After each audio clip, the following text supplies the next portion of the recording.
El día que mi esposo falleció, mi suegra cambió la cerradura de mi casa. Esta casa ahora me pertenece, tú te puedes quedar en el garaje, me gritó tirando todas mis cosas a la calle. Yo solo sonreí y el día que se fue de vacaciones y se llevó las llaves de mi auto, lo que hice con la casa me sorprendió incluso a mí. Cuando cerraron el ataúd, Martina sintió que con la tapa también sepultaban su derecho a existir. Tenía 34 años. El rostro pálido, los ojos hundidos por noches sin dormir y un cuerpo delgado que hablaba de silencios largos, de esas lágrimas que no suenan pero pesan como piedra. Vestía de negro, como lo dictaba el luto, pero lo que llevaba por dentro no era duelo, era vacío. Hugo, su esposo, había muerto hacía menos de 48 horas. Un infarto mientras dormía. No dejó carta, no dejó aviso, no dejó despedida.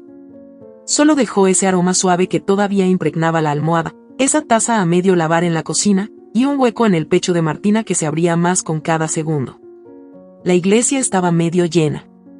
Algunos vecinos, uno que otro compañero del trabajo, el pastor que apenas conocía a Hugo, y Ángela, su suegra. Esa mujer que, desde el primer día, había dejado claro que ella, Martina, jamás sería suficiente para su único hijo. Ángela no lloró. Ni un temblor, ni una mirada de nostalgia. Estaba sentada, erguida, con un vestido gris perla que desentonaba con todo. Tenía la misma expresión con la que se sirve café, rígida, seca, sin alma. Martina observaba todo en silencio. Cuando se acercó al ataúd por última vez, acarició el borde con los dedos. Se inclinó. Nadie escuchó lo que le dijo a Hugo, pero fue breve. Algo entre un adiós y una promesa. Te amé incluso cuando ya sabías que te ibas, susurró con voz rota. Y aún así te fuiste sin decirme qué iba a pasar conmigo. El sepelio terminó sin abrazos. Nadie la sostuvo. Ni siquiera Ángela, que al salir del cementerio caminó sola hacia el auto. Ni la miró. Ya en casa, Martina se encontró con la puerta principal cerrada con doble vuelta. Tocó una vez. 2. Nada. Entonces vio al cerrajero bajarse de un coche blanco. Le sonrió con cortesía. Ella no entendía. Martina, ¿cierto? Le dijo el hombre mientras abría su maletín. Me llamaron para cambiar la cerradura. ¿Y cómo que la van a cambiar? Esta es mi casa. Mi esposo y yo vivíamos aquí. Del interior salió la voz de Ángela. Corta. Filosa. Vivías. Ahora es mía. La puerta se abrió lentamente. Ángela apareció en el umbral, con los brazos cruzados y los ojos brillando con algo que no era tristeza. Era triunfo. No tengo tiempo para discutir. Hugo me dejó la casa. Tú puedes quedarte en el garaje, si te parece. Si no, también puedes buscarte un albergue. Ya me encargaré de que no vuelvas a molestar. Martina sintió que le habían arrancado el alma con las uñas. Se quedó inmóvil, los labios temblorosos, las piernas flojas. El cerrajero la miró con incomodidad, pero siguió trabajando. Y tú no puedes hacer esto, dijo ella, en voz baja, como quien pide permiso para seguir respirando. Ángela rió. Una risa breve, sin cuerpo. Luego tiró una bolsa negra por las escaleras. Tus cosas. Lo poco que tenías. Las que valían algo, me las quedo. Este sillón es de Hugo. La televisión también. Los cubiertos los traje yo. Ya no tienes nada, Martina. Acéptalo con dignidad, si es que te queda algo de eso. La bolsa cayó pesada, reventándose al chocar contra el suelo. La ropa de Martina quedó regada como si fueran harapos. Un par de zapatos, unos libros, un marco con una foto de ella y Hugo, roto. Martina bajó las escaleras en silencio. Recogió la fotografía. Sus dedos acariciaron la grieta del vidrio, justo donde estaba el rostro de Hugo. En ese momento comenzó a llover. Era una lluvia fina, persistente, como una sentencia. La maleta de Martina se empapó en segundos. Ella también. Pero no se movió. Ni lloró. Solo se sentó en el borde de la vereda, bajo la lluvia, mirando su propia casa, la casa que construyó junto a su esposo, y que ahora le era ajena. Minutos después, una puerta se entreabrió. Era Leticia, la vecina del 17. Una mujer viuda, de unos 60 años, con cabello canoso y una expresión de compasión genuina. Martina, hija, ven. Vas a enfermarte ahí afuera. Ella negó con la cabeza. Ya estoy enferma, respondió sin mirarla. Leticia se acercó. Le puso una manta por encima, la única seca. Luego se agachó frente a ella. No me importa lo que diga esa víbora. Yo sé lo que hiciste por Hugo. Tú no mereces esto. Si quieres, puedes quedarte en el garaje. Yo tengo la llave vieja. Nunca la cambiaron. Martina levantó la vista. ¿Del garaje? Sí. Al fondo de la casa. Tiene una puertita lateral. Nadie la usa. Si necesitas tiempo, ahí estarás a salvo. No es justo, pero al menos es algo. Esa noche, Martina durmió en el garaje. Sobre una colchoneta vieja, con una lámpara portátil que Leticia le prestó. El olor a humedad era fuerte. Las paredes estaban llenas de cajas, recuerdos que no eran suyos. Pero por primera vez en días, sintió un espacio sin gritos, sin crueldad. Al amanecer, abrió una caja al azar. Buscaba una frazada más gruesa. Lo que encontró la dejó inmóvil. Era un cuaderno de tapas azules. Viejo, polvoriento. Al abrirlo, reconoció la letra. Era de Hugo. Las primeras páginas hablaban de gastos, de notas, listas. Luego, comenzaron las frases más personales. No confío en mamá. Me mira como si esperara que muera. Martina no sabe nada.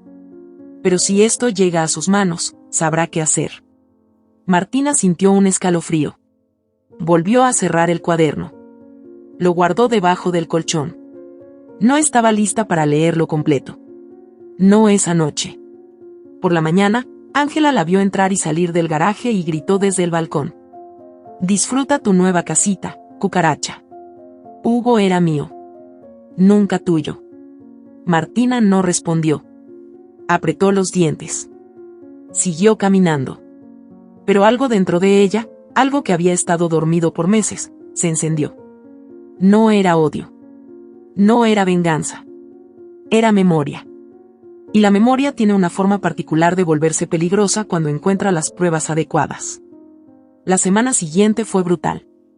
Ángela se paseaba con sus amigas por el vecindario, mostrando la casa como si fuera una propiedad recién adquirida. Hablaba de remodelaciones, de vender el garaje, de hacer una oficina. Martina barría las hojas del patio sin levantar la cabeza. En silencio. Cada noche leía una página más del cuaderno de Hugo. Cada noche, encontraba una confesión más perturbadora. Mamá me obligó a cambiar el testamento. Me dijo que si no lo hacía, contaría lo del incendio.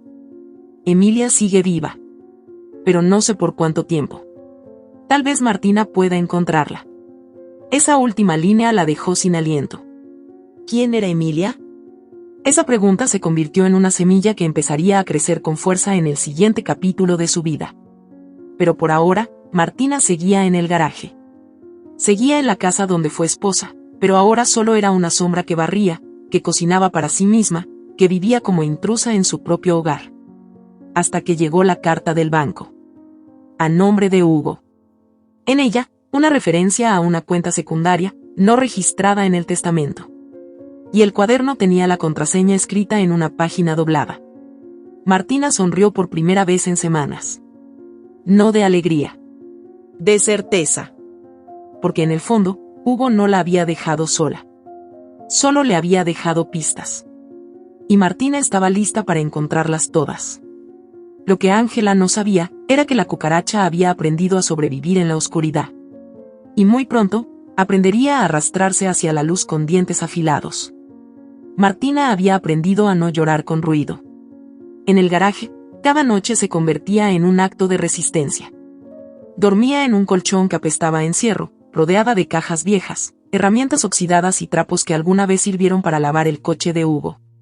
La bombilla colgaba de un solo cable, y parpadeaba cuando la humedad le ganaba a la instalación. No había ventanas, solo una ranura delgada que permitía un hilo de luz al amanecer. No tenía agua caliente, ni baño, ni espacio para respirar. Y aún así, Ese rincón se había convertido en el único lugar donde podía pensar sin miedo. Cada noche, después de asegurarse de que Ángela estuviera dormida, sacaba el cuaderno. Las tapas azules ya estaban llenas de huellas de sus dedos. Sus ojos recorrían las páginas como si fueran el mapa hacia algo que no sabía nombrar. Había fechas, nombres, cuentas, frases escritas con desesperación. Algunas tachadas. Otras, subrayadas. En cada palabra se sentía el peso de un hombre que quiso hablar y no supo cómo. El mensaje más reciente que había encontrado aún le vibraba en el pecho. Si algo me pasa, busca a Emilia. Ese nombre no aparecía en ninguna historia familiar que ella recordara. Y cuando lo leyó, no lo sintió como una pista. Lo sintió como una advertencia. El cuaderno también tenía referencias a una cuenta bancaria. Hugo había escrito una clave al lado del nombre de un banco digital. Parecía una cuenta paralela. Martina no era experta en números, pero sabía que algo se escondía ahí. Quizá una reserva, quizá una salida. Aquel día, Leticia, la vecina del 17, le llevó un café caliente. Entró sin pedir permiso, con una mirada que mezclaba pena y respeto. Martina, hija, ¿dormiste algo? Martina negó con la cabeza. Tenía el cuaderno entre las manos, como si le quemara. Este cuaderno es de Hugo. Tiene cosas que no entiendo. Leticia se sentó a su lado. Tomó una de las hojas que Martina había separado. ¿Quién es Emilia? Preguntó Leticia en voz baja. No lo sé. Pero Hugo dice que la busque. Que confíe en ella. También habla de su madre, de Ángela. Dice que ella lo obligó a firmar documentos. Que tenía miedo. Leticia asintió con una seriedad que solo dan los años vividos. Yo siempre supe que esa mujer escondía algo. Cuando tú y Hugo se casaron, ella no dijo ni una palabra. Solo miraba. Como quien espera que algo se arruine. No entiendo cómo alguien puede odiar tanto. Ni siquiera en el funeral pareció afectada. Solo quería que lo enterraran rápido. Como si le estorbara su propio hijo muerto. Leticia suspiró y bajó la mirada. Hugo siempre fue callado. Pero era bueno. Muy bueno. A veces los buenos no saben cómo defenderse del veneno. Y Ángela, ella siempre supo manipular. Hasta su propio hijo. Martina abrió una página marcada con lápiz. Allí había una frase escrita con trazo tembloroso. Firmé. No tenía opción. Me amenazó con lo del incendio. Martina leyó esa línea 3 veces. Se la quedó repitiendo en la cabeza. El incendio. El cuaderno no explicaba más. Solo eso, una amenaza, una firma, y una mujer con poder. ¿Sabías algo de un incendio? Preguntó, volviendo hacia Leticia. La mujer se puso pálida. ¿Incendio? No, no lo recuerdo. Aunque, espera. Hace muchos años, hubo un rumor. Una casa, cerca de donde vivía Ángela antes. Decían que una mujer murió. Pero nadie pudo probar nada. ¿O crees que Ángela? Con ella, creó todo. Martina cerró el cuaderno. El café se había enfriado. Afuera, la lluvia caía otra vez, como si la ciudad también llorara por dentro. Esa misma tarde, cuando el silencio reinaba en la casa, Martina encendió el viejo teléfono de Hugo. Lo había escondido en el garaje el día en que Ángela lo expulsó de la habitación. El aparato tenía la pantalla rota, pero aún funcionaba. Buscó en las notas de voz. Esperaba encontrar audios comunes. En cambio, encontró grabaciones tituladas con fechas específicas. Reprodujo la más reciente. La voz de Hugo surgió, lenta, agotada. Si estás escuchando esto, es porque ya no estoy. No sé cuánto tiempo me queda. Mamá no es quien dice ser. Si algo me pasa, busca a Emilia. Ella tiene la verdad. Lo del testamento no fue decisión mía. Me presionó. Me dijo que lo del incendio lo sabrían todos. No quise arrastrarte a esto. Pero ahora no puedo hacer más. Lo siento, Martina. Martina llevó las manos a la boca. La voz de Hugo seguía, entrecortada. No te vayas. No la dejes ganar. Esa casa era nuestra. Pero si no puedes recuperarla, al menos destruye la mentira. El audio terminó. Martina soltó el teléfono como si le ardiera. El garaje parecía más pequeño ahora. Más oscuro. Más peligroso. Esa noche, no durmió. En la mañana siguiente, Ángela abrió la puerta principal y gritó como si estuviera hablando con una sirvienta. Voy a salir. No quiero verte por ahí. No toques mis cosas. Recuerda quién vive aquí y quién está de paso. Martina no respondió. Caminó hacia el fondo del jardín. Sacó la manguera. Regó las plantas que ella misma había sembrado años atrás. Ángela las odiaba, pero Hugo insistía en mantenerlas. Leticia apareció por la reja. ¿Estás bien? Y sí, mejor que ayer. ¿Vas a hacer algo? Martina asintió, sin levantar la vista. Voy a encontrar a Emilia. ¿Y si no existe? Si no existe, entonces la mentira no tendrá dónde esconderse. Durante los días siguientes, Martina investigó. Usó el ordenador de Leticia. Revisó registros, buscó nombres en redes sociales, exploró foros antiguos. Cada pista parecía desvanecerse. Hasta que en un blog perdido encontró una mención. Emilia Rivas. Ex trabajadora social. Última dirección registrada en un pueblo a 4 horas de distancia. Guardó la dirección. No sabía cómo llegaría. No tenía coche. Ni dinero. Pero tenía el cuaderno, y algo más valioso, decisión. Esa misma noche, descubrió otra grabación. Esta vez, Hugo hablaba de una transferencia. Guardé algo en la cuenta secundaria. No mucho, pero tal vez te sirva. La clave está en el cuaderno. No confíes en nadie. Martina buscó. En la página doblada estaba la contraseña. Entró al sistema. La cuenta tenía una cantidad modesta. Lo suficiente para moverse, para comer, para llegar a Emilia. Decidió no decirle nada a Leticia. Aún no. Sabía que la protegería, pero también temía que alguien pudiera filtrar algo a Ángela. Esa mujer tenía ojos en todos lados. A la mañana siguiente, Martina fingió que iba al mercado. Tomó un autobús. Luego otro. Pasó el día viajando, leyendo y releyendo el cuaderno. Cada palabra parecía más clara ahora. Cada línea revelaba no solo miedo, sino remordimiento. Hugo había querido hablar. Solo que fue demasiado tarde. Al llegar al pueblo, la casa estaba en ruinas. El jardín abandonado. El portón oxidado. Tocó la puerta. Nadie respondió. Una vecina salió del frente. ¿Busca a Emilia? Sí. Soy amiga de Hugo. La mujer asintió. Emilia vive ahora en una residencia. Ya no puede estar sola. Perdió la vista. Pero todavía recuerda muchas cosas. Martina sintió un nudo en el estómago. Horas después, la encontró. Emilia estaba sentada junto a una ventana. Ciega, pero con los ojos abiertos. Como si mirara algo desde adentro. Martina se presentó. Le habló de Hugo. Le dijo que buscaba respuestas. Emilia tembló al oír su nombre. ¿Hugo está muerto? Sí. Entonces ya no tengo miedo de hablar. La anciana relató una historia que rompió todo lo que Martina creía saber. Ángela no era madre biológica de Hugo. Fue amiga de su madre verdadera. Cuando Emilia cayó enferma, Ángela ofreció cuidar al niño.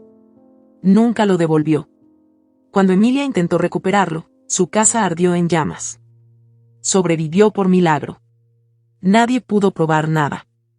Ángela se mudó a otra ciudad, con Hugo registrado a su nombre. Inventó papeles. Usó influencias. Martina no sabía si llorar o gritar. Grabó todo con su teléfono. Emilia autorizó. Si esto sirve para que se haga justicia, entonces hazlo. Ya no tengo nada que perder. Esa noche, Martina durmió en una pensión barata. No quería regresar aún. Tenía miedo de que Ángela sintiera el cambio en su mirada. El cuaderno, el testimonio de Emilia, las grabaciones, ya no eran solo recuerdos. Eran armas. Volvió a casa al día siguiente. Entró al garaje. Miró el techo. Y por primera vez, no se sintió prisionera. Se sintió estratega. Ángela seguía creyendo que Martina estaba rota. Seguía lanzando frases crueles desde la escalera, seguía hablando por teléfono como si fuera la dueña de todo. Pero Martina ya no barría como antes. Ahora lo hacía con intención. Ya no agachaba la cabeza. Ya no era huésped. Era la única con la verdad en las manos. Y la verdad, cuando encuentra la luz, no necesita permiso para entrar. Solo una grieta. Una voz.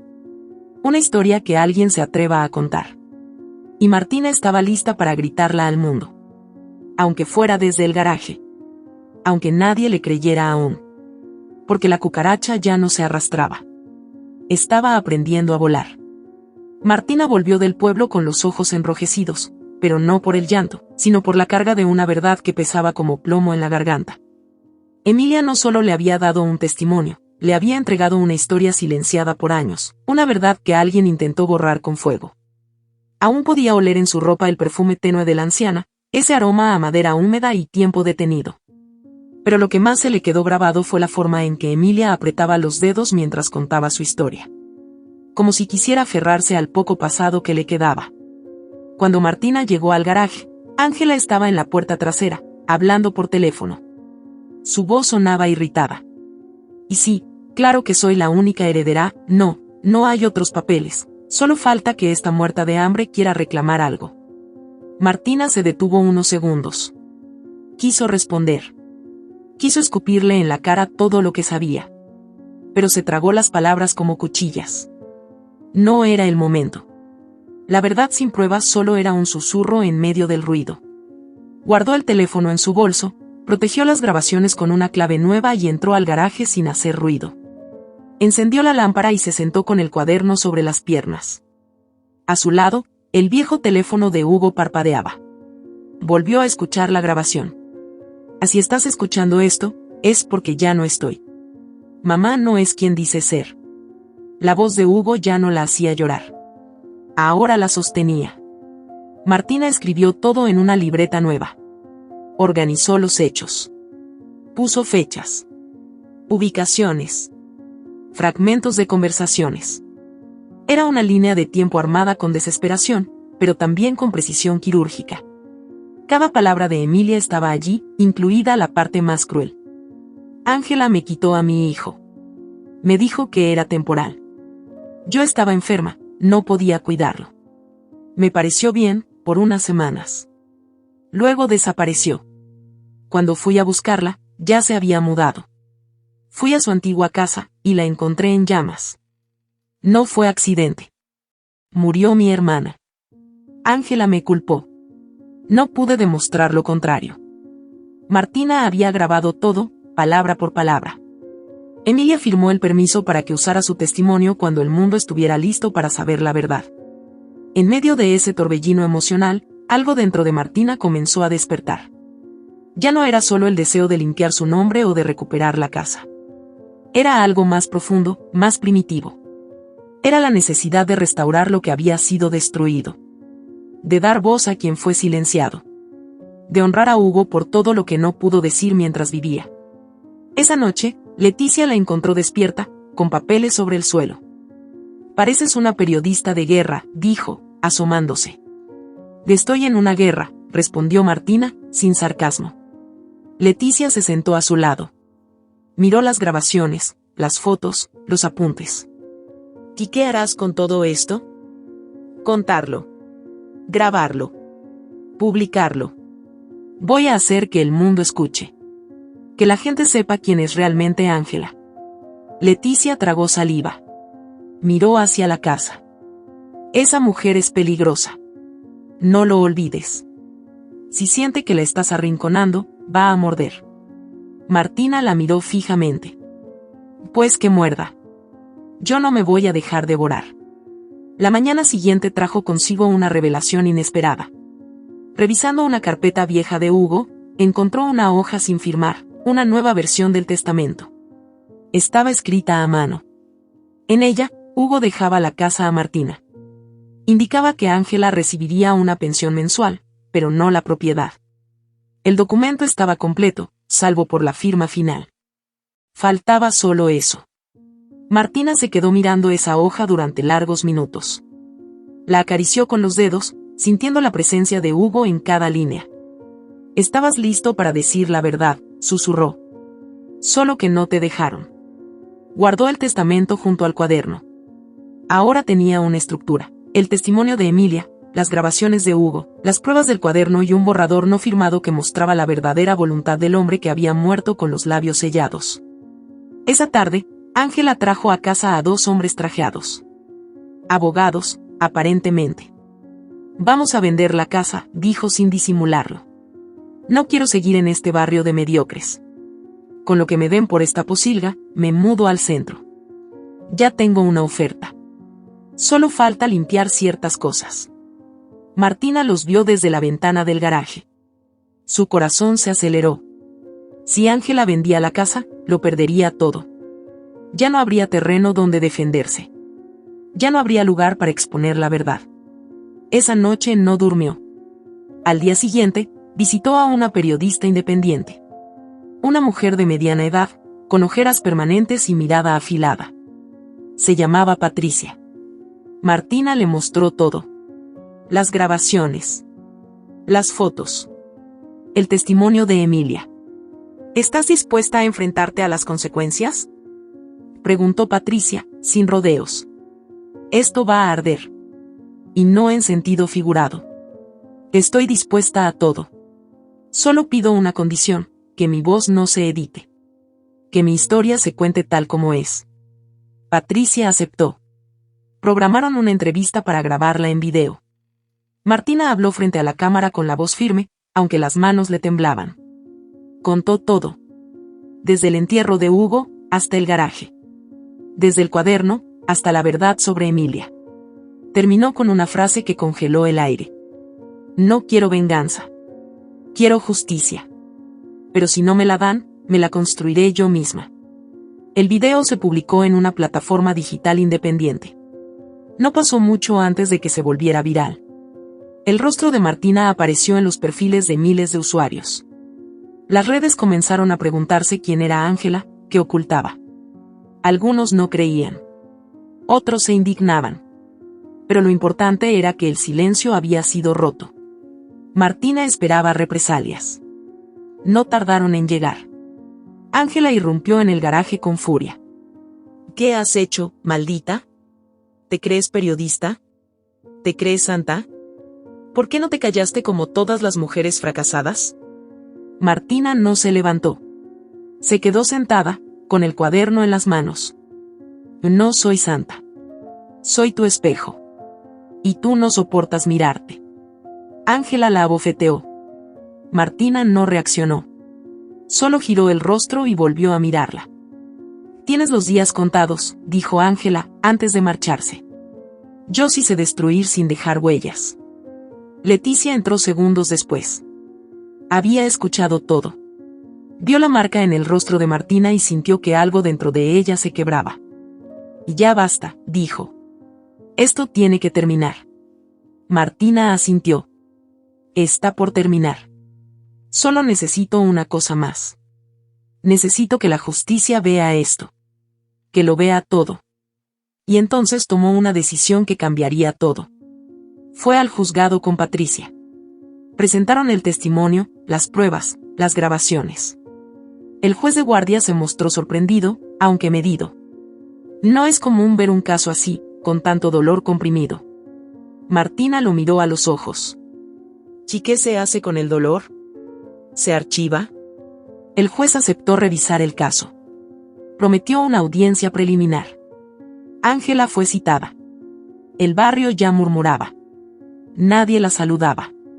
Sus amigas dejaron de visitarla. Las vecinas se cruzaban de acera. En lugar de intimidarla, eso la volvió más agresiva.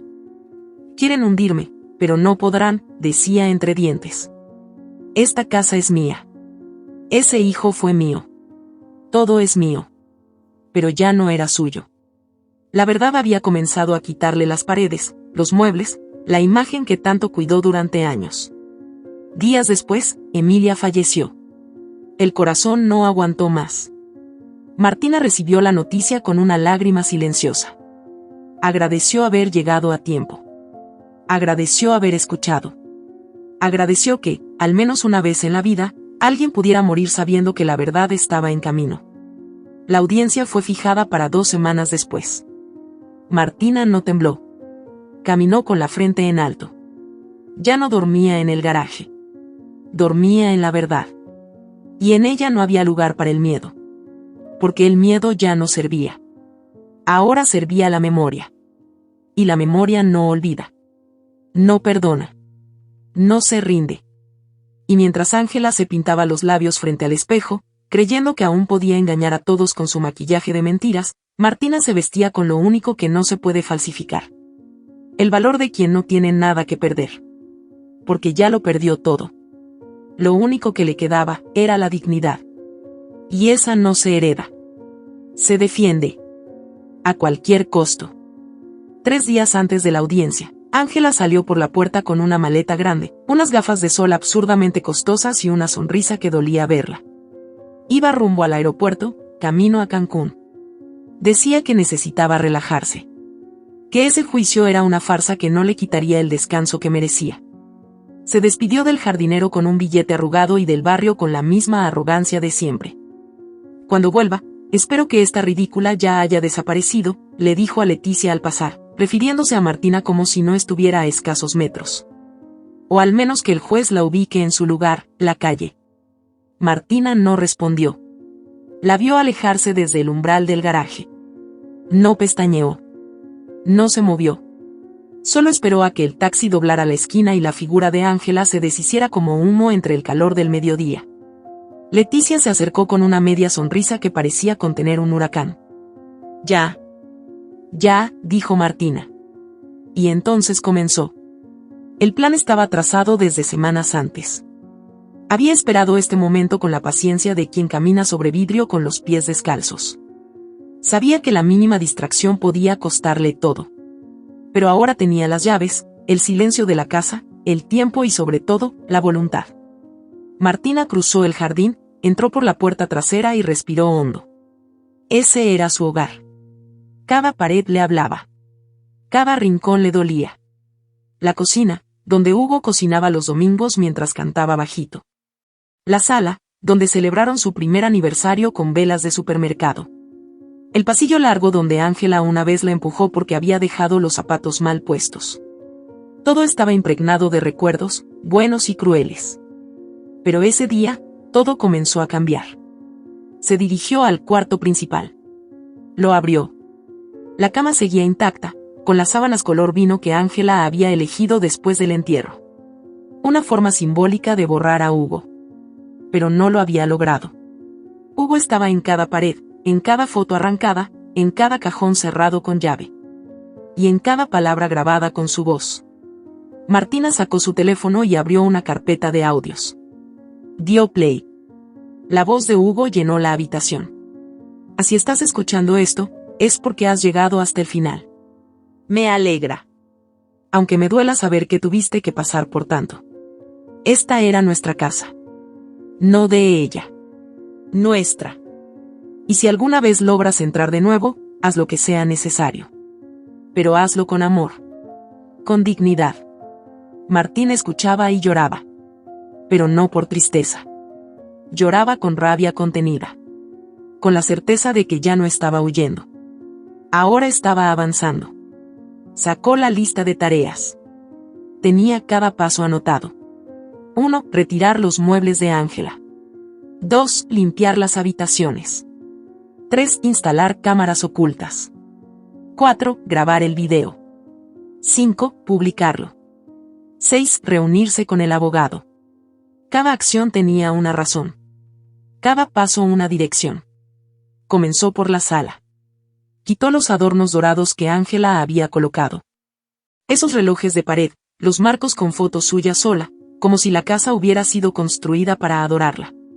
Metió todo en cajas. Lo etiquetó con un marcador, donación. El barrio empezó a ver movimiento. Los vecinos se asomaban. Algunos miraban con miedo. Otros con asombro. Unos cuantos se acercaron a preguntar. ¿La señora se fue? Martina sonrió por primera vez en semanas. Sí. Me dejó la casa, por unos días. Nadie preguntó más. Leticia entró con una bolsa llena de bocadillos y botellas de agua. ¿Quieres ayuda? Sí. Mucha. ¿Puedes llevar estas cajas al centro de donación? Con gusto. Es hora de que esta casa respire otra vez. Martina subió al segundo piso. El cuarto de Ángela era un museo de vanidad. Vestidos organizados por color. Zapatos en vitrinas. Joyas falsas acomodadas como si fueran esmeraldas. Martina no tocó nada de valor. Solo vació los cajones, quitó los perfumes, retiró los objetos personales. Todo a las cajas. Todo a la calle. En el armario encontró una caja fuerte. No intentó abrirla. Aún no. Instaló una cámara en la lámpara del techo. Otra en el pasillo. Una más en el salón. Todas conectadas al teléfono. No por miedo, sino por estrategia. Si Ángela volvía antes de tiempo o hacía algo ilegal, todo quedaría registrado. Después bajó al estudio. Donde Hugo solía escribir. Donde guardaba sus papeles.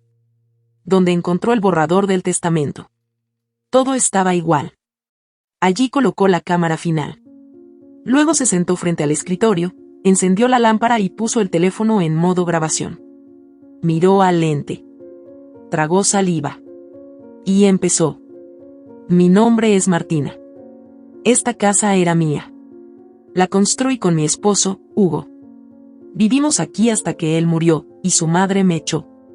Durante media hora, relató con detalle todo lo vivido. Cada humillación. Cada amenaza. Cada noche en el garaje. Habló de Emilia, del testimonio, del testamento no firmado. De cómo descubrió la verdad. Terminó con la voz quebrada, pero firme. Hoy recupero mi dignidad. No por venganza, sino por memoria. Porque a los muertos se les honra con verdad. Y a los vivos, con justicia. Publicó el video en una cuenta nueva de YouTube. Lo tituló, Esta es la historia de cómo mi suegra me quitó mi hogar, y cómo me lo devolví. El video se compartió con velocidad. En una hora tenía cientos de vistas. En 5, miles. La gente comentaba con furia, con apoyo, con incredulidad. Algunas mujeres decían que habían vivido cosas similares. Otras ofrecían abogados. Una periodista local pidió una entrevista. Martina no respondió. Solo miraba la pantalla como si viera arder una ciudad que antes la ignoró. Por la noche, recibió una llamada del abogado que le había recomendado Patricia. Se llamaba Marcos. Voz grave. Palabras justas. Vi el video. Tengo el borrador del testamento. La jueza aceptó tu solicitud de incluir las nuevas pruebas. Tienes una oportunidad real. No te detengas. Martina agradeció. Colgó. Luego caminó hasta la cocina y cocinó algo por primera vez en semanas. Un arroz simple. Pero con sal y fuego propio. Lo comió en silencio. Mirando las paredes limpias. Sin cuadros dorados. Sin gritos. Al día siguiente, Leticia llegó con noticias. Vecinos del barrio están haciendo una colecta para ayudarte con los gastos legales. Dicen que te ven distinta. Que brillan tus ojos. Martina sonrió. Y no brillan. Solo ya no tienen miedo. Ángela volvió al quinto día. Bajó del taxi con gafas negras, bronceada y hablando por teléfono. Sí, ya regresé. Esa mosquita debe estar en la calle. Espero no encontrar ni su sombra. Abrió la puerta con la llave. Entró. Se detuvo en seco. No reconoció la casa. Las paredes estaban vacías. La sala limpia. Sus adornos, ausentes. Subió corriendo las escaleras. Abrió su cuarto. Su ropa, sus perfumes, sus cuadros, habían desaparecido. Bajó al estudio. Encontró a Martina sentada, con el cuaderno en la mesa. ¿Qué hiciste? Y gritó Ángela. ¿Qué demonios hiciste en mi casa? Martina no se movió. Te la limpié. Le quité lo que no servía. Lo que solo ensuciaba su historia. Ángela se abalanzó sobre ella. Pero se detuvo cuando vio una luz roja parpadeando desde la lámpara. ¿Eso es una cámara? Varias. Todas activas. Todas grabando. Ángela retrocedió. Y esto es ilegal. Me vas a pagar, maldita. Martina se levantó con el cuaderno en las manos. ¿Sabes qué es ilegal? Robar a un hijo. Manipular un testamento. Amenazar a una viuda. Quemar una casa. Ángela palideció. Tú no sabes nada. Sé todo. Y ya lo vio medio país. Estás en boca de todos. Hasta la jueza te vio. Tú decides si quieres seguir o prefieres callar. Ángela gritó. Rompió un jarrón. Lloró. Maldijo. Pero no pudo negar nada. Ya no era la dueña del relato. Ahora era la acusada. Esa noche, Martina durmió en la habitación principal. Se tendió en la cama que había compartido con Hugo. No lloró. Solo cerró los ojos y respiró hondo. Afuera, la lluvia volvió a caer. Pero esta vez, no mojaba el colchón del garaje. Caía sobre un techo que ahora volvía a llamarse hogar. Porque la trampa no fue hecha con veneno. Ni con cuchillos. Fue tejida con verdades. Con memoria. Con la historia de una mujer que decidió no callar más. Y cuando una mujer habla, aunque tiemble la voz, el mundo tiene dos opciones, escuchar o arder. Martina despertó con el sonido de su propio nombre dicho por una presentadora de televisión. Abrió los ojos. La pantalla del viejo televisor en el garaje, que Leticia le había conectado días antes, mostraba una imagen suya congelada en un primer plano. La presentadora hablaba con tono serio, casi solemne. El caso de Martina Ruiz, la viuda que fue desalojada por su propia suegra horas después de enterrar a su esposo, ha sacudido a toda la ciudad. Las redes sociales han convertido su historia en una bandera contra el abuso silencioso dentro de las familias. Martina tragó saliva. Se sentó. En pantalla apareció el rostro de Ángela. Captura de uno de los videos caseros. La presentadora continuó. La mujer ha sido citada por la fiscalía, tras la viralización de un video en el que la propia Martina expone no solo los abusos sufridos, sino una cadena de manipulaciones, posibles delitos de falsificación y hasta una historia no resuelta de incendio intencional y desaparición infantil. Leticia entró con una bandeja de pan recién hecho. Eres noticia, hija. Y no cualquiera. Eres símbolo. Martina no sonrió. Acarició el cuaderno de Hugo que descansaba junto a su almohada. Ojalá él estuviera viendo esto. Leticia se sentó a su lado. Le tomó la mano. Él lo está. Y si no, al menos está siendo escuchado. Por fin. Horas después, periodistas comenzaron a rondar el barrio. Algunos se acercaban a los vecinos. Otros preguntaban por Martina. Ella se negaba a dar entrevistas. Había dicho lo necesario. Lo que venía ahora era justicia, no espectáculo. La jueza encargada del caso adelantó la audiencia. Dijo que el interés público y la urgencia de esclarecer los hechos hacían necesario resolver antes de que el escándalo se volviera un juicio mediático sin sentido legal. El abogado Marcos llegó esa mañana con un maletín lleno de papeles. Y ya no es solo un caso de herencia, dijo mientras tomaba asiento frente a Martina. Tenemos denuncias por manipulación, amenazas, ocultamiento de identidad, e incluso negligencia emocional con consecuencias legales. Ángela no se enfrenta a una simple disputa familiar. Se enfrenta a una verdad que le va a caer encima como un muro. Martina asintió sin parpadear. No lo hago por venganza. Lo sé.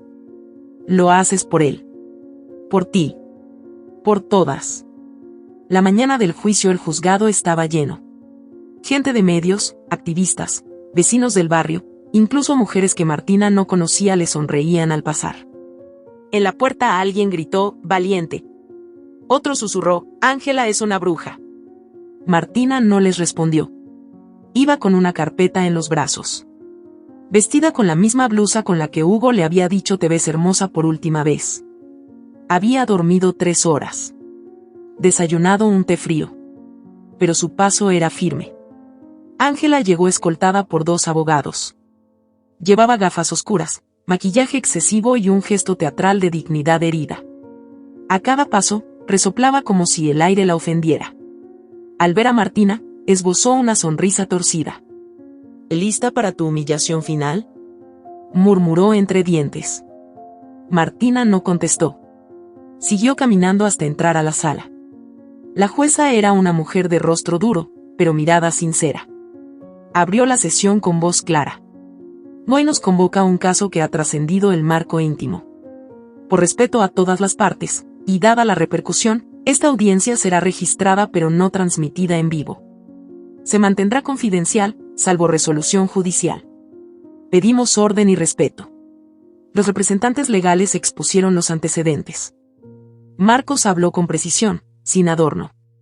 Mostró el testamento sin firmar, el testimonio de Emilia, las grabaciones de Hugo, el video viral, y los antecedentes de la supuesta adopción ilegal de Hugo. Todo en orden, todo documentado. Luego Ángela fue llamada a declarar. Se quitó las gafas. Lloró sin lágrimas. Dijo que siempre había amado a su hijo. Que Martina estaba enferma, obsesionada. Que Hugo tenía problemas mentales, por eso escribió cosas sin sentido. Que el incendio fue una tragedia, pero que ella no estuvo involucrada. Yo lo cuidé cuando nadie más quiso hacerlo. Yo lo saqué adelante. Su madre biológica era una desequilibrada. Hugo me decía mamá porque lo era. Yo no tengo culpa de que esta mujer quiera destruir el legado de mi hijo. La jueza la observó con una ceja arqueada. ¿Reconoce que no era la madre biológica de Hugo? Lo crié desde los 6 meses. Eso me hace su madre. ¿O solo vale lo que dice un papel? Justamente por eso estamos aquí, respondió la jueza. Cuando Martina fue llamada, el salón enmudeció. Se levantó sin papeles.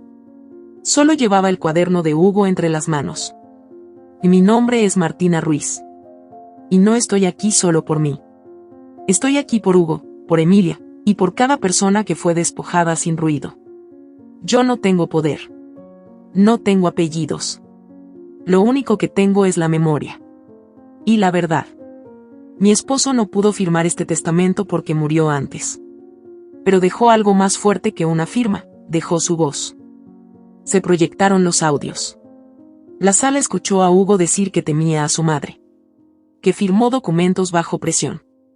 Que su verdadera madre estaba viva y escondida por miedo. Que quería que Martina supiera todo si algo le ocurría. Ángela se removía en su silla. Se mordía el labio. Murmuraba cosas inaudibles. Luego se presentó el video de Emilia. La jueza se inclinó hacia adelante. Escuchó cada palabra. Cuando Emilia relató cómo Ángela se llevó al niño y nunca lo devolvió, cómo incendió la casa y culpó a la familia, el salón entero pareció contener el aire. Cuando el video terminó, Martina habló otra vez. Ángela me echó de mi casa el mismo día del entierro. Cambió cerraduras. Me arrojó a la calle. Y luego mintió, robó, manipuló. Pero no lo hizo sola. Lo hizo con la certeza de que nadie se atrevería a desafiarla. Hoy, por primera vez, se enfrenta a alguien que ya no le tiene miedo. La jueza pidió un receso de 20 minutos. La sala estalló en susurros. Afuera, los periodistas se apiñaban esperando la resolución. Martina fue al baño. Se miró al espejo. Tenía ojeras, pero sus ojos brillaban. Leticia apareció a su lado. Pase lo que pase, ganaste. Ya no eres invisible. Martina respiró hondo. Sí. Pero quiero que la escuchen. Quiero que Hugo descanse. Al volver a la sala, la jueza se sentó con expresión firme. Este juzgado reconoce indicios claros de manipulación emocional, posible usurpación de herencia, y omisión grave en la veracidad de los documentos. Se reabre la investigación sobre el incendio de hace más de 30 años, y se da aviso a la Fiscalía para que evalúe cargos formales contra la señora Ángela Ortiz. Mientras tanto, esta corte anula la validez del testamento anterior, y se concede la propiedad de la casa en disputa a la señora Martina Ruiz, hasta que se resuelva legalmente la sucesión final. Un murmullo se extendió como viento. Ángela gritó. Se levantó. Golpeó la mesa. No. Que esto es una farsa. Yo crié a ese niño. Que esa bruja me lo robó todo. Dos oficiales se acercaron. La jueza golpeó la mesa con firmeza. Orden. Señora Ortiz, usted no está autorizada a hablar sin permiso del tribunal. Martina cerró los ojos. No lloró. Solo pensó en Hugo, en Emilia, en la lluvia que mojaba sus maletas la noche en que la arrojaron a la calle. Cuando salió del juzgado, los periodistas la rodearon. Preguntaron 1000 cosas. Ella solo dijo una frase. No gané por gritar más fuerte. Gané porque ya no callé. Subió al coche con Leticia. Se alejaron del tribunal. Ángela fue trasladada para ser interrogada por la fiscalía. En su rostro había algo nuevo. Ya no era furia. Era miedo. Martina volvió a casa esa noche. Entró sin apuro. Tocó las paredes. Encendió las luces. Se sentó en el sofá. Y respiró. En la mesa del comedor dejó el cuaderno de Hugo. Lo abrió en la última página. Había una frase que no recordaba haber leído antes. Gracias por quedarte cuando todos esperaban que te fueras. Martina acarició la página. Gracias a ti por enseñarme a no rendirme. Afuera, la luna se alzaba serena. Dentro, Martina entendía por fin que había algo más fuerte que la justicia, la verdad cuando es dicha con el corazón desnudo. Y esa ya no necesitaba un tribunal. Solo una voz valiente que se atreviera a contarla. Martina acarició la página como si la tinta fuera piel. Gracias por quedarte cuando todos esperaban que te fueras. Cerró el cuaderno de Hugo con delicadeza, y lo colocó en la mesa del comedor. El silencio de la casa, ahora vacía de gritos y mentiras, se volvió un eco distinto. No era ausencia. Era paz. Por primera vez desde la muerte de Hugo, la casa no le dolía. Al día siguiente amaneció temprano. Hizo café, y se sentó frente a la ventana que daba al jardín. Las flores que había plantado años atrás, y que Ángela había intentado arrancar, seguían floreciendo como si supieran que la tormenta había pasado. Pero dentro de Martina algo no se asentaba. Había ganado el juicio, sí. Se le había reconocido el derecho a quedarse con la casa. Pero en su interior, no sentía que esa victoria le perteneciera. Leticia pasó a media mañana, trayéndole unas empanadas recién hechas. ¿Y ahora qué?, preguntó, mientras se sentaban en la terraza. Martina tardó unos segundos en responder. Ahora, no lo sé. He pensado en vender la casa. Leticia parpadeó. Frunció el ceño. ¿Qué dices? Esta casa es tuya. Luchaste por ella. ¿Vas a dejar que todo esto se esfume? No se esfuma, Leticia. Ya hice lo que tenía que hacer aquí. Esta casa ya no es solo mía, ni de Hugo. Pertenece a una historia que no puedo volver a vivir todos los días. Me ahoga. Es como seguir durmiendo en el mismo lugar donde alguien murió. Pero la memoria no se va con las paredes, Martina. Lo sé. Por eso quiero llevarla a otra parte. Convertir todo esto en algo que le sirva a alguien más. Esa noche revisó las ganancias del canal. El video seguía creciendo. La historia había sido traducida a otros idiomas. Recibía correos cada hora. Mujeres que decían, me pasó igual. Hombres que le escribían, gracias por enseñarnos a mirar. Había médicos, terapeutas, abogados, activistas. Incluso un productor le ofreció convertir su historia en una película. No respondió. Entre los mensajes, uno llamó su atención. Era de Mariela, la hija de Rosa, una mujer del barrio que todos conocían. Rosa tenía cáncer terminal. Vendía empanadas en una esquina para mantener a sus 3 hijos. No podía pagar el tratamiento, y ya le habían negado el ingreso al hospital por falta de recursos. Martina leyó el mensaje 2 veces. Luego llamó a Leticia. Vamos al hospital. Se pusieron en marcha sin avisar. Al llegar, Mariela las esperaba en la puerta. Lloraba sin llanto. Solo tenía los ojos apagados. Y no sé qué hacer, dijo, abrazando a Martina. Ya no puedo verla así. No tenemos dinero. Y ella no quiere que vendamos nada. Martina la abrazó como si se conocieran de toda la vida. Y déjame hablar con el hospital. Entraron. Buscaron a la doctora de turno. Una mujer joven, con bata manchada de tinta y mirada sincera. Se llamaba Laura. Soy Martina Ruiz. Quizá me vio en redes. No vengo como figura pública. Vengo como hija, como viuda. Y como mujer que ya no soporta ver morir a otras mujeres por culpa de un sistema que solo ayuda a quienes pueden pagar. La doctora la escuchó sin interrumpir. Luego asintió con la cabeza. Rosa necesita tratamiento urgente. Una cirugía, quimioterapia, atención constante. Su situación es grave. Pero aún hay esperanza. Lo que no hay, es presupuesto. El Seguro Social ya no cubre estos casos si no hay derivación legal. Y el proceso es lento. Rosa no tiene tiempo. Yo me haré cargo, dijo Martina. Yo pagaré todo. La doctora la miró como si no entendiera. ¿Estás segura? ¿Cuánto vale una vida? Más o menos que una casa. La doctora bajó la mirada. Menos. En este país, menos. Pues vamos a cambiar eso. Aunque sea solo por Rosa. Firmó papeles. Entregó una suma importante. Coordinó el traslado. La cirugía fue programada para el día siguiente. Martina se quedó toda la noche sentada en el pasillo del hospital, con una manta encima y el cuaderno de Hugo entre las manos. Horas después, mientras Rosa era operada, Mariela se acercó. ¿Por qué haces esto? No tienes por qué. No es tu problema. Martina le tomó las manos. Porque un día alguien me salvó a mí. Y porque tengo que hacer algo con esta libertad que me gané. Si no la uso para salvar a otros, entonces no vale nada. Mariela lloró. Rosa salió de la cirugía con pronóstico reservado. Pero viva. Martina regresó a casa en silencio. Se sentó frente al cuaderno y escribió una carta a mano. No para nadie. Solo para dejar algo dicho. No quiero una casa para sentarme en ella a ver televisión. Quiero una casa que sirva. Que tenga voces. Que cure. Que sane. Que salve.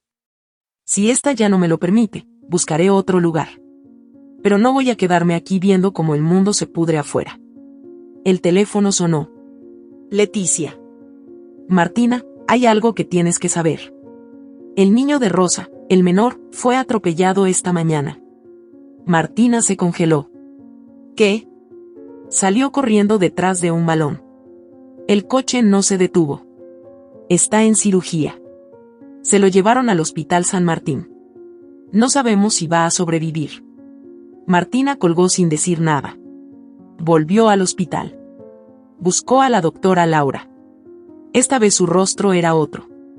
Su nombre es Elías. Está en estado crítico. Tiene fractura de cráneo, costillas rotas. Ya lo operamos. Pero su situación es muy delicada. Necesita una operación de alta complejidad. Lo trasladaremos a la capital. Cuesta más de lo que este hospital puede cubrir. Martina respiró hondo. Yo me encargo. Martina, no puede seguir. Y sí puedo. Y voy a hacerlo. Vació su cuenta. Vendió objetos que aún quedaban en la casa. Subió un nuevo video. Esta vez no hablaba de venganza. Hablaba de Elías. Contó su historia. Pidió ayuda. En 24 horas, la campaña reunió lo necesario. Elías sobrevivió. Tardó semanas en hablar, meses en caminar. Martina lo visitaba cada 2 días. Llevaba libros, galletas, dibujos. Una tarde, mientras le leía una historia de piratas, el niño le tocó la mano. ¿Tú eres mi ángel? Martina no supo qué decir. Solo lo abrazó. Lloró como no había llorado ni en el juicio. Ni con Ángela. Ni con Hugo. No soy un ángel.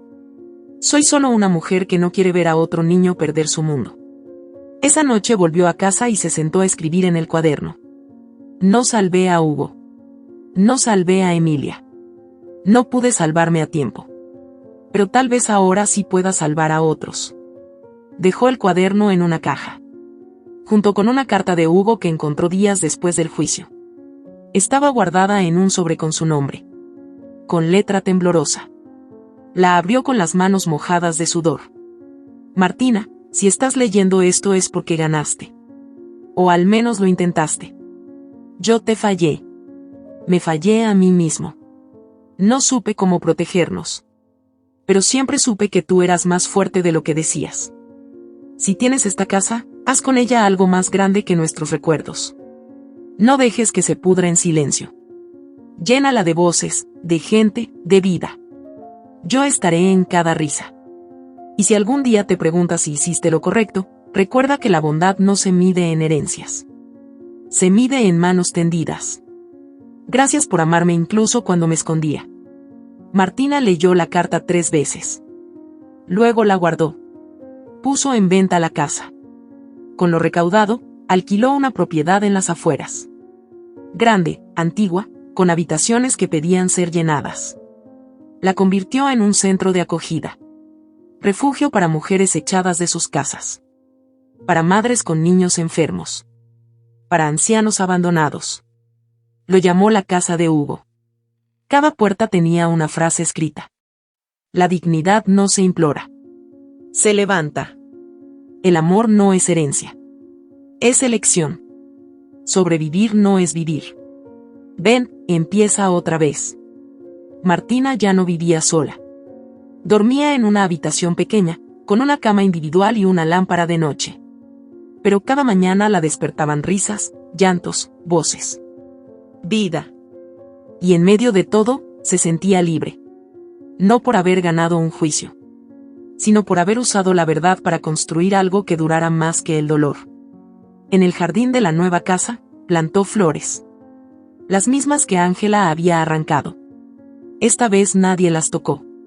Porque cuando una mujer decide sanar, todo florece a su paso. Aunque tenga que romperse 1000 veces en el camino. Aunque pierda todo otra vez. Porque lo que se da con el corazón, siempre regresa. Y Martina, por fin, había aprendido a vivir con las manos abiertas. La casa olía a pan recién horneado y a flores recién abiertas. Cada habitación estaba ocupada por alguien distinto. Una madre con su hija escapando de una pareja violenta. Una abuela de voz temblorosa que había sido abandonada en un hospital. Una joven con marcas en los brazos que apenas hablaba pero que tejía con una ternura que no se podía enseñar. Martina caminaba entre ellas como quien cuida un jardín, sin hacer ruido, pero tocando todo. No con las manos, sino con la intención. La casa de Hugo se había convertido en algo más grande que una simple idea. Era un refugio, sí, pero también una declaración. Un recordatorio de que los escombros pueden transformarse en cimientos cuando se les riega con memoria y con coraje. Las paredes estaban llenas de colores. No había cuadros de lujo ni muebles caros, pero todo estaba limpio. Todo tenía historia. Martina ya no llevaba el rostro endurecido que la acompañó durante los meses del juicio. Ya no caminaba mirando al suelo. Ya no hablaba con la voz rota. Tenía cicatrices, sí. Pero aprendió a no esconderlas. Ahora hablaba frente a grupos de mujeres en talleres. Les contaba su historia sin dramatismos, sin elevar la voz. No necesitaba convencer a nadie. Solo necesitaba compartir. Esa mañana, Leticia la alcanzó en la entrada del refugio con una caja en los brazos. «Te llegó esto. No tiene remitente». Martina frunció el ceño. Tomó la caja. Era de cartón grueso, sellada con una cinta beige.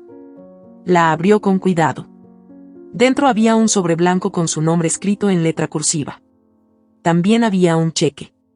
Martina lo sostuvo en las manos por un momento largo. La cifra le hizo temblar las piernas. Era una donación generosa. Suficiente para comprar una segunda propiedad.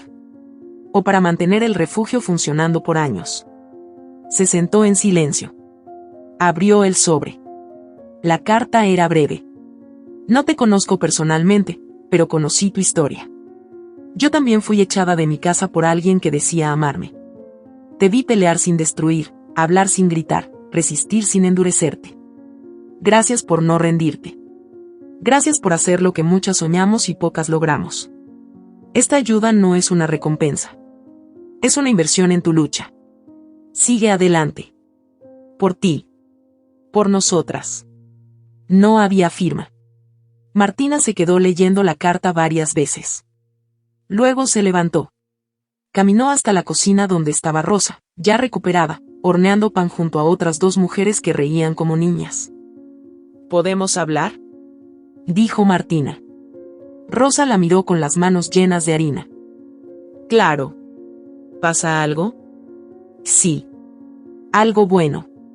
Les contó lo de la donación. Propuso abrir una panadería que empleara solo a mujeres en situación de vulnerabilidad. No como un acto de caridad, sino como una empresa digna, rentable, seria. Rosa lloró sin decir palabra. Otra mujer, Camila, que había llegado semanas antes con los pies destrozados por caminar kilómetros escapando de un abuso, se ofreció a diseñar el logo. Era diseñadora gráfica antes de que le rompieran los dientes con una patada. Ahora, con la dentadura nueva que le consiguieron en el refugio, volvió a sonreír. Y a crear. La panadería se inauguró 2 meses después. Se llamaba Renacer. Las paredes eran color terracota. El horno estaba justo en la entrada, para que el aroma invitara desde lejos. Vendían pan casero, bizcochos, galletas y café con especias. Cada cliente que entraba podía leer una frase escrita en la puerta. Aquí trabajamos mujeres que aprendieron a levantarse. Cuidado, nuestras historias huelen mejor que el pan. La fila se hacía larga desde la primera semana. Las redes sociales amplificaron el impacto. La gente quería conocer a Martina. Pero ella nunca aceptó protagonismos. Decía que el pan debía hablar por sí solo. Y que lo importante no era su rostro, sino las manos que lo hacían. Un periodista local intentó entrevistarla para una cadena nacional. Ella lo recibió, le sirvió café y le dijo: no quiero ser famosa.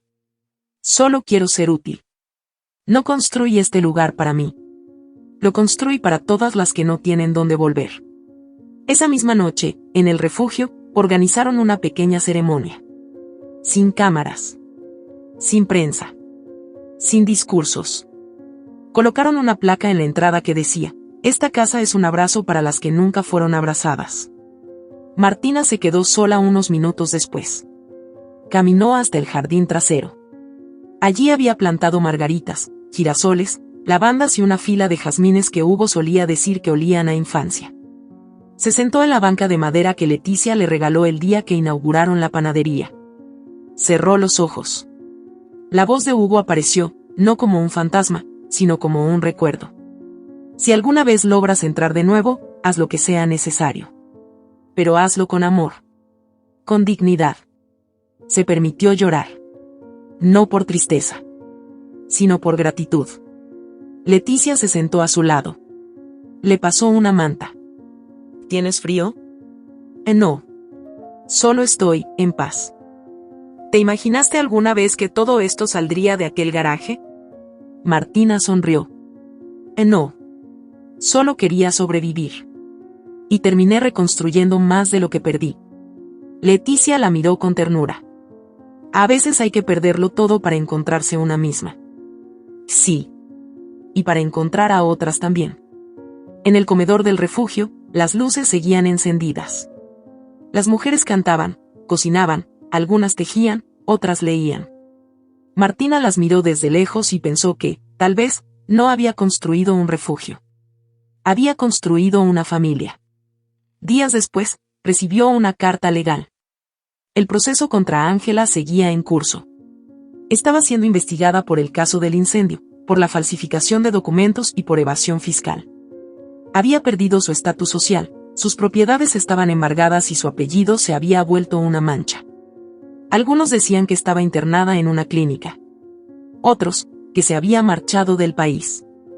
Martina no quiso saber más. La justicia no siempre tiene forma de martillo. A veces es silencio. A veces es olvido. Y a veces, es ver florecer lo que alguien quiso enterrar. La casa de Hugo recibió, ese mismo mes, a su residente número 50. Una mujer indígena que había llegado sola, con un bebé de meses, huyendo de un clan que la culpaba por haber sido violada. Martina la recibió en la puerta, la abrazó y le dijo: y este es tu hogar. Nadie te pedirá explicaciones aquí. Solo que vivas. Y que descanses. Esa noche hubo una tormenta. El agua golpeaba las ventanas, pero dentro de la casa todo era calor. Martina se sentó en el salón, rodeada de mujeres que tejían, contaban historias o simplemente dormían en paz. Miró el fuego de la chimenea y pensó que, al final, eso era el hogar. Un lugar donde nadie te obliga a hablar, pero todos están dispuestos a escucharte si decides hacerlo. Martina cerró los ojos. Imaginó a Hugo sonriendo desde algún rincón, viéndola por fin sin miedo, sin carga. Imaginó a Emilia diciendo su nombre con orgullo. Imaginó a la niña que fue, aquella que soñaba con tener una familia, y que por fin entendía que las familias también se construyen desde el dolor. La historia de Martina se volvió leyenda en el barrio. No como un cuento de hadas, sino como una verdad incómoda que muchos intentaron ocultar. Pero que ahora vivía en los muros de un refugio, en las manos que horneaban pan, en los ojos de un niño que volvió a caminar, en las flores que nadie volvió a arrancar.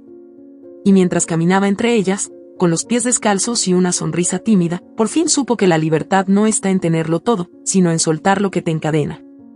No ganó una casa, pero encontró su lugar en el mundo. Porque algunas batallas no se ganan con espadas, sino con pan, con voz, con verdad. Y Martina, por fin, era libre. No porque nadie la perseguía, sino porque ya no tenía que huir de sí misma. Caminaba con las manos abiertas, con el alma reparada. Y cada paso que daba entre esas flores, no era solo suyo. Era de todas las que alguna vez fueron silenciadas. Y que ahora, gracias a una mujer que no se dejó vencer, tenían un lugar donde volver a empezar. Si esta historia te ha gustado, te invito a que me dejes en comentarios qué has sentido al escucharla, y si has pasado por una situación de engaño similar, me encantaría que compartas tu valiosa opinión. Recuerda decirme desde qué ciudad estás viendo este video. Me sentiría muy honrada si me dejas un like, compartes el video con algún amigo o familiar y te suscribes al canal. No te pierdas la próxima historia sorprendente que está apareciendo en tu pantalla en estos momentos. Tenemos entretenimiento garantizado exclusivamente para ti. Nos vemos en el siguiente video.